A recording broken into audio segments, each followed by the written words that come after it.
Gaano nga ba katotoo na nagkaroon ng kasunduan ng dating administrasyon Duterte at China kaugnay sa West Philippine Sea? Kausapin natin si Attorney Harry Roque, ang dati pong presidential spokesman. Magandang umaga po, Secretary or Attorney Roque. This is Erwin Tulfo po and Nina Corpus. Welcome to our program, Attorney.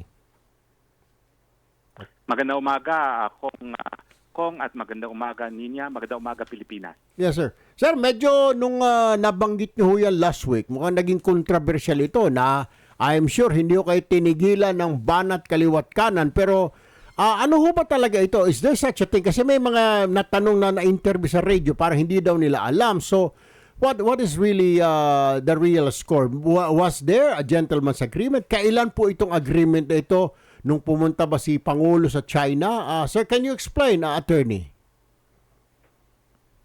Well, Kong Erwin, no, dahil dati na naman tayo nagtatalakayan, once a week tayo at least nung ako'y spokesperson. Yes. Hindi po bago ito. Itong kasunduan pong ito ay respetuhin ng status quo. Walang gagalaw, walang dagdag, walang bawas sa kahit anong infrastruktura na naroroon na sa West Philippine Sea. At ito naman ay napagkasunduan para nga mapabuti yung samahan ng Pilipinas at ng China sa panahon ni Presidente Duterte dahil ang pinanggalingan ay yung samahan na napakasama sa presidente sa administrasyon ni Presidente Noynoy Aquino, no? Na kung maalala mo, wala sa atin ang Scarborough at pinagbawal ang pagpasok ng saging at ng pinya sa bansang China, no? So, yung kasunduan pong yan, paulit-ulit natin inaanunsyo yan. Ang foreign policy ng Duterte administration sa panahon po nila ay isulong ang pwedeng isulong gaya ng kalakalang at saka ang pamumuhunan ang hindi mapagkasunduan at hindi maresolba sa talambuhay natin siguro, no? At yan nga po yung naging kasunduan na hindi ko alam kung bakit tinutwist nila na parang secret agreement daw. Patugtugin nyo lang yung aking mga press briefing at paulit-ulit nating sinasabi yan. No? Sinabi yan ni Alang Peter Cayetano, sinabi rin niya ni dating Secretary Delfin Lorenzana. No?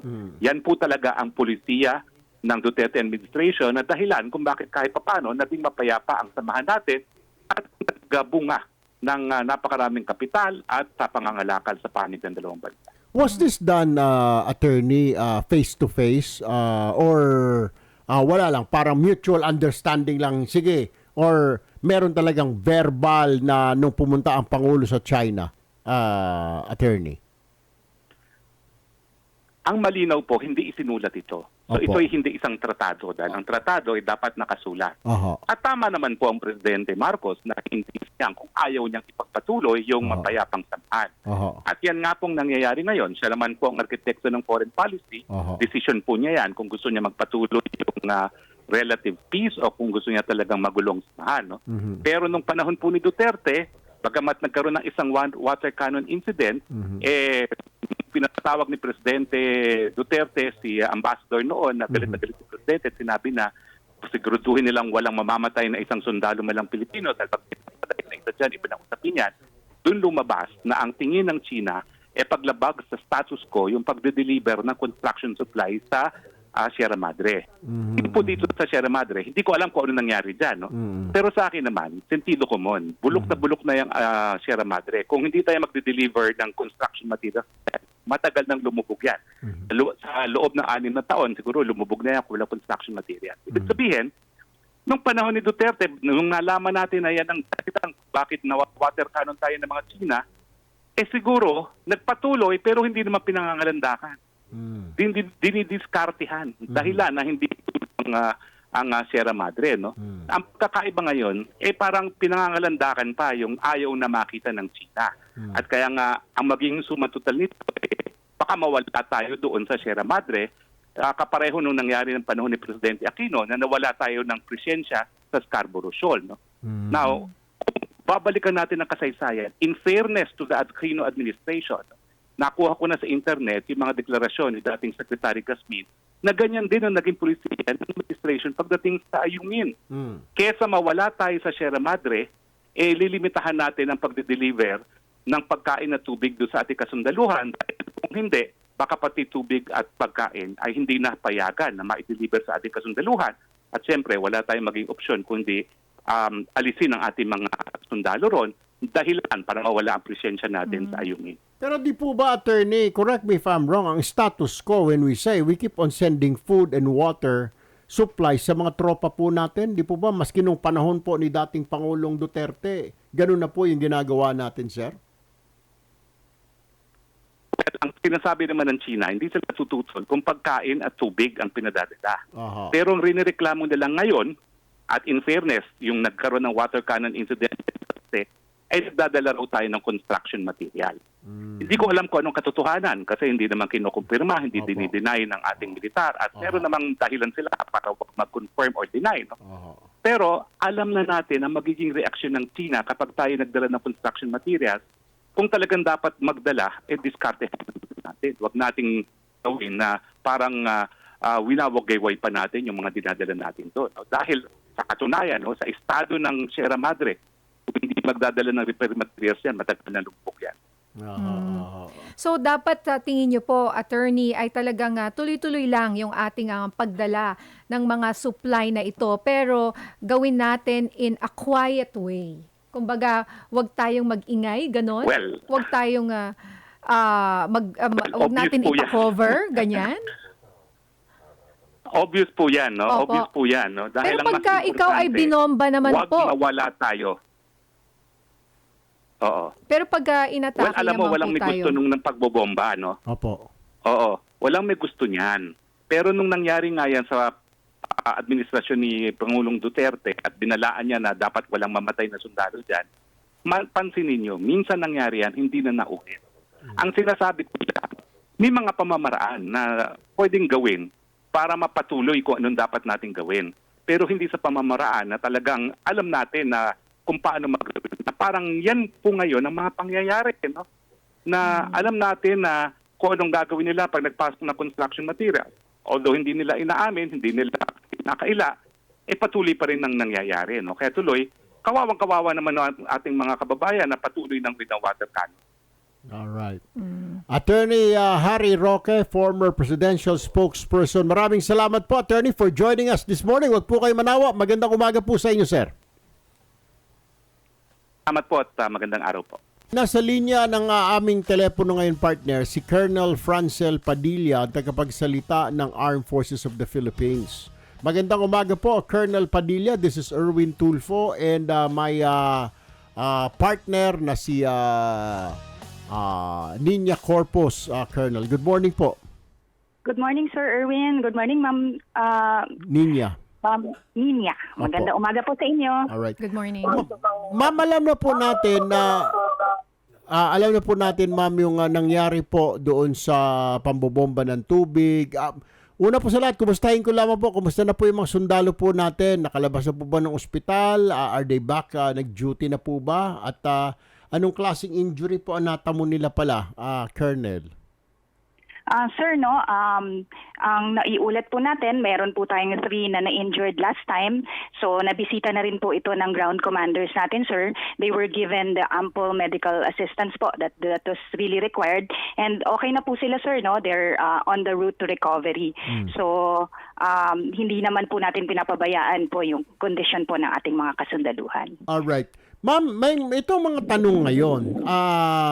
Nasa agreement yata ng Enhanced Defense Cooperation Agreement na pag may namatay or kasama ba dyan pag may na-injured na miyembro ng Armed Forces of the Philippines, ito ay pwede nang i-trigger ang EDCA, yung Enhanced Defense Cooperation Agreement between the Philippines and the United States. Colonel, would you happen to know? Yes, sir, no. In our case naman po, sir, we are waiting for, of course, we are guided by orders. So the same po yung treatment in both ends. So yun po, sir. Ang inaano natin, sir, it takes but an order, sir. So nandoon sa agreement, you guys know na once may ma-injure na isang miyembro po ng sandatahang lakas natin, this will trigger the EDCA. Tama po ba? Yung mutual defense agreement. Meron tayong mga sir no, mga nakapaloob na nakasaluobin dito sa kasulatan na ito, pero the extent sir of possible injuries, yun po sir ang hindi natin sir ma-claim onto what extent would it be allowable to mobilize, parang ganun sir. So this does not merit na ma-mobilize ang EDCA dahil po sa injuries na natamo ng ating mga sundalo? Sir, hindi po ito actually sa EDCA. Yung EDCA po kasi natin, sir, is more on the sites that we are, sir, yung parang bases, sir, that the U.S. will have presence in, ganun, sir. No, ma'am. What? Sir, is the MDT, sir? Oh, yeah. Yes, Mutual Defense Treaty. That's what yes. we're talking about, the Mutual Yes, sir. Defense Treaty. Will it trigger, will it start the mutual defense of our nation between the Philippines and the United States, or the U.S. will help us defend this nation, Colonel? Yes, sir. Sa Mutual Defense Treaty natin, sir, nandun po, sir, yung provisions that the U.S. will be there to, to assist us, but not necessarily on certain circumstances, sir. So, ayun nga, sir, the bottom line is, it will take but an order, sir, for us to mobilize both ways, sir. This circumstance you're talking about, yung nangyari po na nakaraan, will this trigger? Not necessarily po, sir. Okay, hindi pa. So walang order po, wala. We're just treating it as just like before. Yung parang may water cannon, yung pangbobomba, parang ganun lang po. Or yung binangga. Yes. Yes, ma'am. Opo. Ang dito po kasi, ma'am, no, we have ground commanders, no. We are waiting for their final guidance po kung ano po ang next move and reactions to this. And ang nasabi nga po ng ating Chief of Staff, of course, we are being the bigger person in this. Nasa atin po ang side ng batas, no. So we are acting accordingly po to the international laws. Pero may bagong instruction po ang Pangulo. So everybody is waiting. Kayo ho ba nabigyan na rin kayo ng heads up dito sa bagong instruction ng Pangulo during the Holy Week na sinasabi Filipinos will not yield? Siguro may mensahe ho yan at I'm sure yan po ay nabigyan na po kayo ng instruction ng Presidente o ang inyong liderato, Colonel Francel. Yes, sir, no. Na-sign na nga po ni ating Pangulo ang EO 57, but ito po nakapaloob po dun sa usapin na naganap sa kanila.